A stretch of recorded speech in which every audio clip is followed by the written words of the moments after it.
doctored my speech in Eldoret and posted it on their official timelines,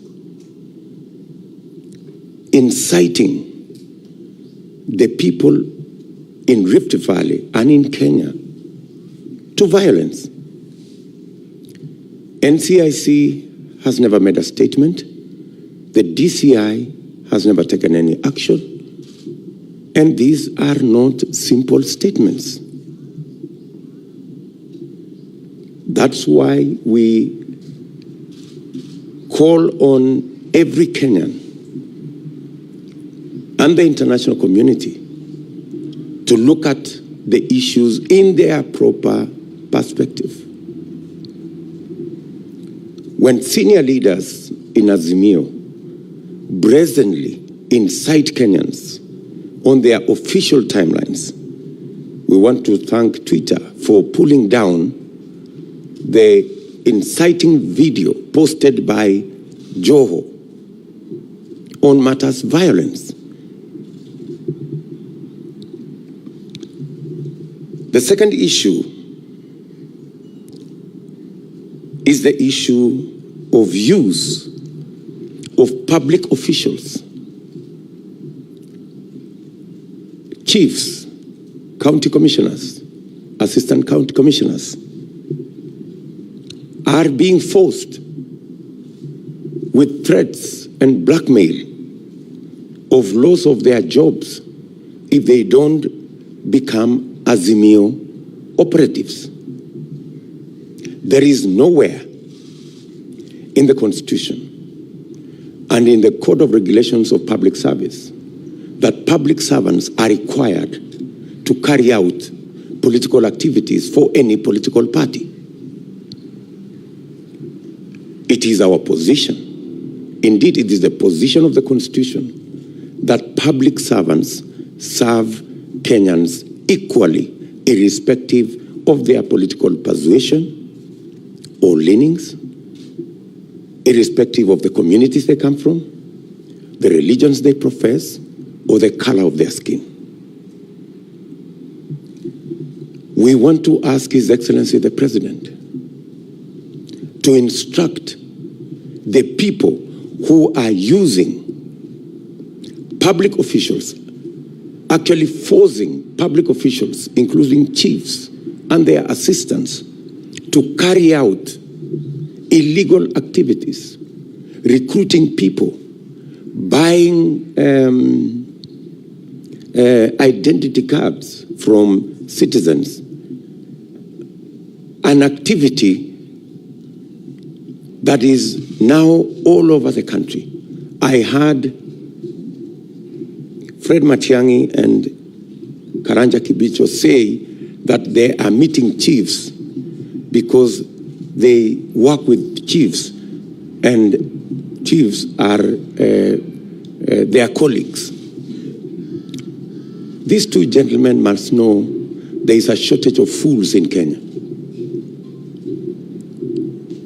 Whatever they are telling these chiefs, the chiefs are telling everybody else. They are not meeting the chiefs to discuss security of the country. They are not meeting the chiefs to discuss matters that are in the line of duty of our chiefs. The chiefs are complaining. The assistant chiefs are complaining that they are being forced to manipulate the election, to undermine the election, to sabotage the election through bribery, through intimidation, through orchestrating situations that can cause conflict. We are asking His Excellency the President to call out these public officials and ask them to stop what they are doing. It is against the Public Service Code of Regulations. It is against the law. It's against the Constitution. Public officials are supposed to serve Kenyans in their responsibility and in their course of duty fairly, irrespective of which Kenyan belongs to which side of the political divide. I heard some of them even say that what they are doing today is what they did in 2017. I want to tell them two things. I was part of the Jubilee campaign in 2017. We never engaged the chiefs or public officials in our campaigns. There was no chief like I see today on a campaign lorry campaigning for whatever side of the political divide. This has degenerated to a new law in Kenya.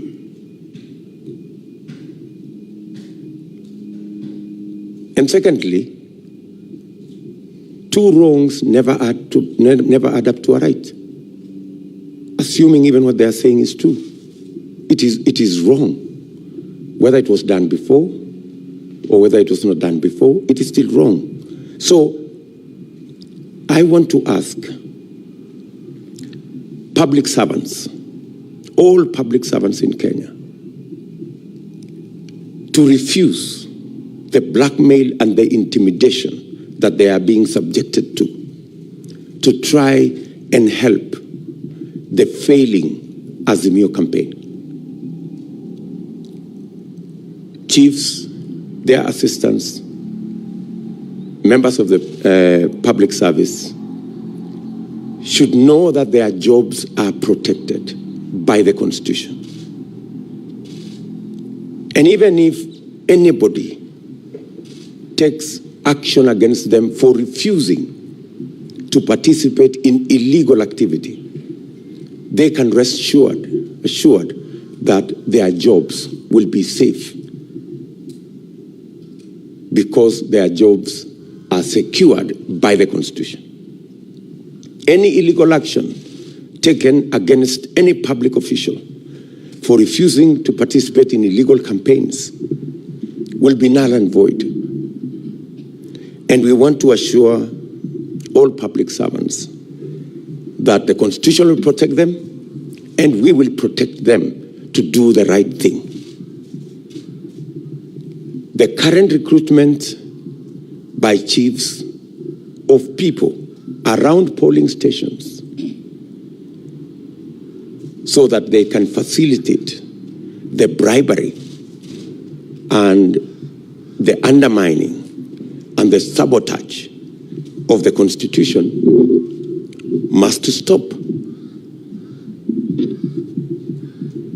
Because Kenyans are looking forward to a free, fair, and democratic election. We want to ask in this meeting all public servants to observe their code of ethics and to stick to their appointment letters, to know that they are the servants of the people of Kenya and to serve all Kenyans equally.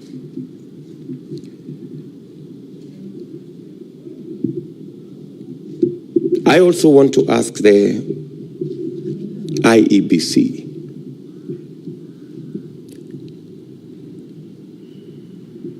to deal with their mandate in accordance with the provisions of the Constitution. We do not want any favors from IEBC. We want IEBC to do the right thing. We want IEBC to run a transparent, free and fair election.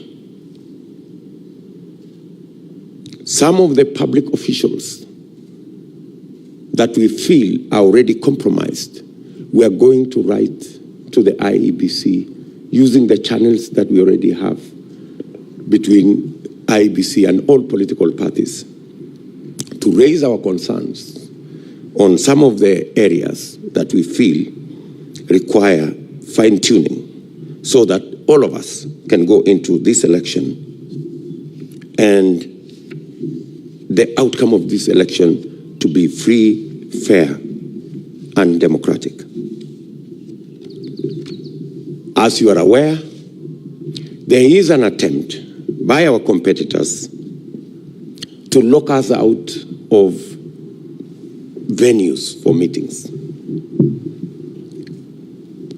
Last week, we were locked out of Buhungu Stadium in Kakamega, but we still held the meeting anyway.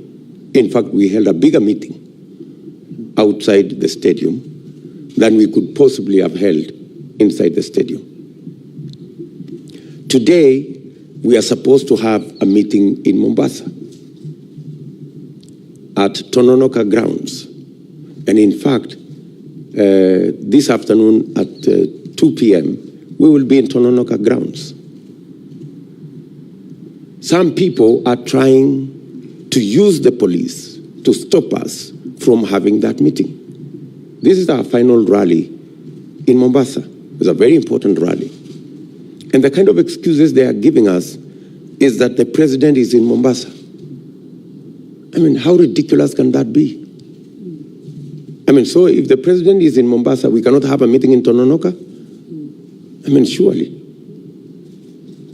So, I mean, these kind of excuses are really ridiculous. Our competitors must understand that it is too late for them to do anything about this election. It is too late, simply too late. It doesn't matter how many opinion polls they do. They can do it every hour if they wish.